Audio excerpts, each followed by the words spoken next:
It's Angie Knoll from Reconciled Solutions. Small business owners have been faced with a lot of difficult times with coronavirus, pandemic, back to school.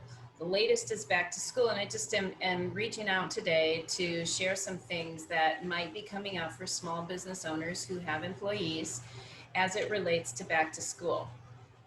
This school year looks like no other school year in history, right? It's just so completely different. It's different for the teachers and administrators. It's different for the students. It's different for the parents. Those parents are employees of small businesses.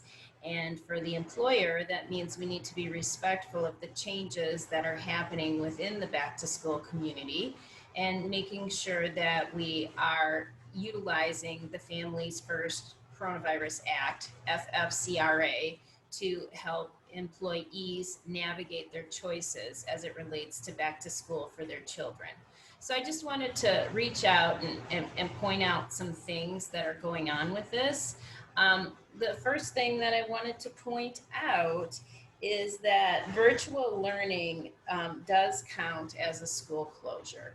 Okay, so when a child is enrolled in school and that school has decided for one reason or another that it's going to be virtual learning or some hybrid type schedule, that does count as school closure. And what it means when it counts as school closure is that your employee can qualify for some paid leave under the FFCRA Act.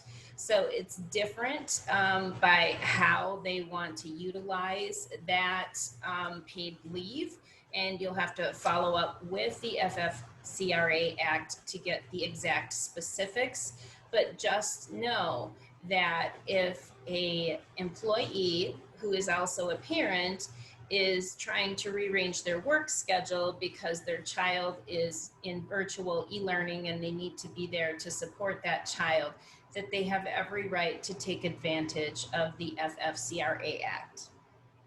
That also includes intermittent schedules. So I know a lot of schools are doing this hybrid type thing where, one group of kids is coming in on Monday, Tuesday, and a different group of kids is coming in on Wednesday, Thursday. Those are type of situations that will be allowed to be included in the FFCRA Act. So if your employee is trying to arrange their work schedule around their child's schedule, there is inclusion for that in the FFCRA Act.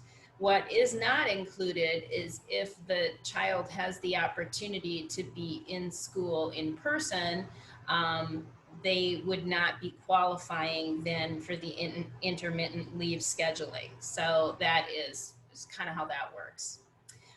And the last thing I just wanted to follow up on is I've been hearing some points of individuals employees who have been taking advantage of. First, it was the $600 per week extra unemployment, and now it's been moved down to an extra $400 per week of unemployment. That is still available to employees. They can still be applying for unemployment and receive an extra $400 per week as a result of the coronavirus. The thing is, if you have asked an employee to come back to work and they are not returning to the work environment because they don't feel safe, or maybe they were making more money on unemployment, this really isn't okay. As an employer, you have to certify the unemployment claim of your employee. So it's okay for the employee to claim unemployment because there is no work. But if you have asked them to come back to work and they have refused, you can choose not to certify their unemployment claim.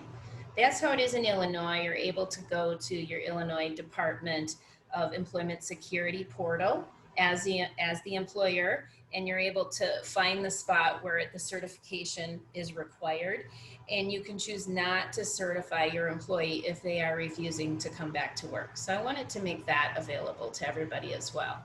I hope these are helpful tips. Have a great week. Angie Knoll, Reconciled Solutions.